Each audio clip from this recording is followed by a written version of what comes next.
फ़र्ज़ करें कि आप अमेरिका की किसी यूनिवर्सिटी में पीएचडी कर रहे हैं और यकीन जानिए मेरी दिली ख्वाहिश है कि आप करें। तो वहाँ पर आपका जो सुपरवाइज़र है वो आपको कहता है कि आपने एक रिसर्च कंडक्ट करनी है।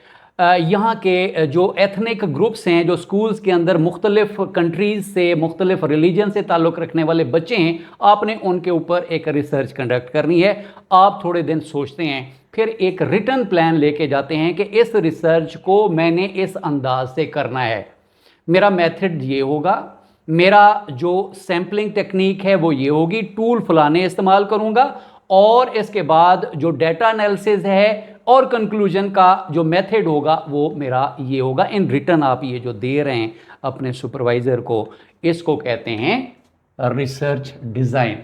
अब बोर्ड की तरफ देखिएगा। Research design is a plan of researcher that how he या she will conduct his her study, कि कैसे उसने करनी है, ब्लूप्रिंट होता है ये। रिटर्न प्लान आप देते हैं, आपका रिसर्च डिज़ाइन वो बताता है कि आपने प्रॉब्लम को, जो दी गई स्टडी है, उसको कैसे कंडक्ट करना है। आगे देखते हैं, it tells how study will be conducted.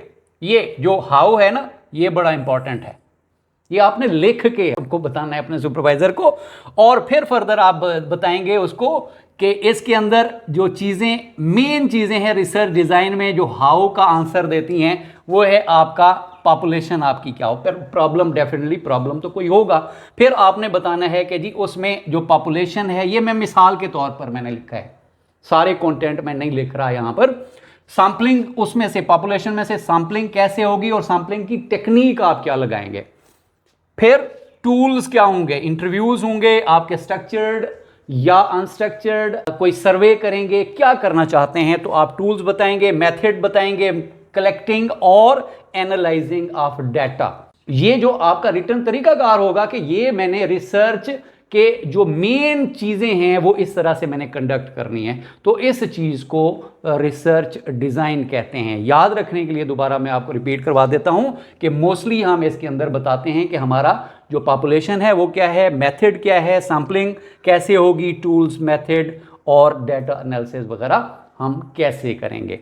अब इसकी 3 टाइप्स हैं। उन 3 टाइप्स में सबसे जो पहली टाइप है वो है एक्सप्लोरेटरी। दोबारा हम अमेरिका चलते हैं। अब आपकी जो स्टडी है वो फ़र्ज़ करें कि ऐसा आपको प्रॉब्लम दिया गया है कि जी आप देखें यहाँ पर जो एथनिक ग्रुप्स हैं वो किस हद तक आपस में उनका मर्जर हो गया है, उनके क्या क्या मसाइल हैं, उन मसाइल को आपने एक्सप्लोर करना है। अब प्रॉब्लम थोड़ा टेढ़ा मेढ़ा है, उसके ऊपर पहले से स्टडीज़ को इतना ज़्यादा नहीं हुई, तो आप उसके ऊपर एक्सप्लोरेटरी डिज़ाइन लगाएंगे।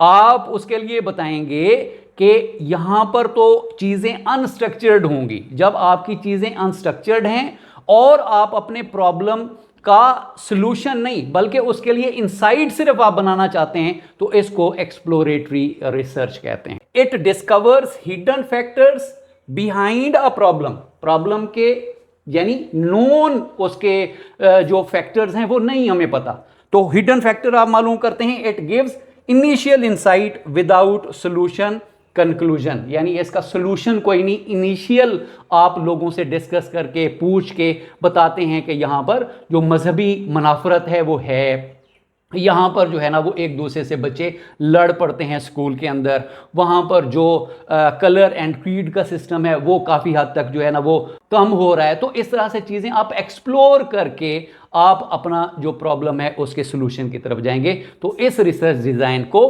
एक्सप्लोरेटरी रिसर्च डिज़ाइन कहते हैं, यानी ये सबसे कम दर्जे का है। अब मैंने सीक्वेंस वाइज में चला हूं, सबसे पहले एक्सप्लोरेटरी डिजाइन को डिस्कस किया है। इसके अंदर जो प्रॉब्लम है वो कोई इतना डिफाइंड प्रॉब्लम नहीं है, वेल डिफाइंड उसके अंदर हमने कैसे हमारा प्लान होगा तो वो हमारे पास डिफाइंड नहीं है। फिर अनस्ट्रक्चर्ड काम होगा, अनस्ट्रक्चर्ड आप इंटरव्यूज लेंगे, फोकस्ड ग्रुप, कुछ ऐसे ग्रुप जो वहां पर सीनियर्स हैं, जो जहां से आपको डाटा मिल सकता है उनसे डिस्कशन करेंगे, बच्चों के साथ रह के ऑब्जर्व करेंगे, और इस तरह के तरीकों से आप अपनी एक इंसाइट डेवलप करेंगे और एक इनिशियल जो आपकी स्टोरी होगी वो बिल्ड होगी। इस रिसर्च को एक्सप्लोरेटरी रिसर्च बोलेंगे हम। अब यहां तक हम पहुंच गए, ये हो गई। समझाने के लिए आप ही रिसर्चर हैं, फर्दर उसको आपने कंटिन्यू करना है। दूसरा आपको एक प्रोजेक्ट देता है कि ये आप स्टडी करें कि यहां कितने बच्चे हैं जो एथियस्ट हैं, कितने बच्चे हैं जो इस्लाम से ताल्लुक़ रखते हैं, कितने बच्चे हैं जो हिंदुइज्म से ताल्लुक़ रखते हैं, जो टीचर को सैल्यूटेशन करने का तरीका क्या है। तो आप अब इसके ऊपर सोचना शुरू कर देंगे। आपने बताना है कि क्या हो रहा है, क्या होता है वहां पर। तब आप चले जाएंगे डिस्क्रिप्टिव डिजाइन के अंदर। It just describes present state, कि वो बच्चे क्या करते हैं, उनके ट्रेंड्स क्या हैं, उनके ट्रेडिशन क्या हैं, उनका तरीकाकार क्या है। व्हाट इज हैपनिंग या हैपन, कि क्या है या क्या हो चुका है। सिर्फ आपने जो स्टेट ऑफ अफेयर्स है वो बतानी है। इसके अंदर आप जो आपका रिसर्च डिजाइन होगा उसमें जो मेन चीज़ें आपने बतानी हैं कि आपका जो सैम्पलिंग टेक्निक होगी ज़रा स्ट्रक्चर्ड किस्म की होगी, स्ट्रैटिफाइड किस्म की होगी, और फिर आप इंटरव्यूज़ ले सकते हैं, स्ट्रक्चर्ड सर्वेज आप कर सकते हैं, स्ट्रक्चर्ड किस्म की केस स्टडीज़ भी आप कर सकते हैं। तो सैम्पलिंग भी आपकी वेल डिफाइंड होगी, और डाटा कलेक्शन और डाटा एनालिसिस के लिए भी आप बताएंगे कि मेरे क्या क्या टूल्स होंगे और कौन सा मैं मेथड लगाऊंगा। डिस्क्रिप्टिव डिज़ाइन के अंदर हम कौन सी चीज़ कैसी है उसको हमने वैसे लिख के अपने एनालिसिस करके अपने सुपरवाइज़र को जमा करवा देने। ये जो डिज़ाइन है जिसको हम नंबर 3 पे डिस्कस करने जा रहे हैं, काजल या एक्सपेरिमेंटल डिज़ाइन, ये डिज़ाइन सबसे आला है। इसके अंदर प्योर साइंटिफिक सिस्टम लगता है। प्योरली आप जो है ना वो एक बहुत आला पाए के अगर रिसर्चर हैं तो आप एक्सपेरिमेंटल रिसर्च की तरफ चले जाएंगे। आपका जो सुपरवाइजर है वो दोबारा आपको कहता है कि यहां पर देखो कि यहां पर जो अफ्रीकन अमेरिकन है और जो नेटिव अमेरिकन है उनका जो इंटेलिजेंस लेवल है उसको आपने मेजर करके मुझे बताना है। उनका जो अचीवमेंट टेस्ट हैं उनको आपने मेजर करके दिखाना है। आपने एक इंडिपेंडेंट वेरिएबल वहां पर टीचिंग करवानी है। उस टीचिंग के बाद आपने कंट्रोल्ड और एक्सपेरिमेंटल ग्रुप बनाना है।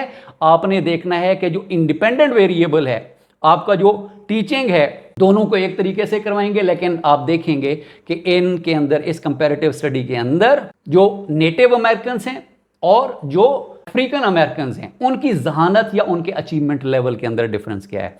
अब ये आ जाएगा आपका एक्सपेरिमेंटल डिजाइन। लगाना आपको मजबूरी हो जाएगी, यानी ये उसकी नोयत आपके प्रॉब्लम की रिक्वायरमेंट होती है तब आप डिज़ाइन, ये ऐसे नहीं कि आपने अपनी जो है ना वो एक इख्तरा कर ली और खुद से एक डिज़ाइन अप्लाई कर दिया, नहीं, ये ज़रूरत होती है रिसर्च डिज़ाइन।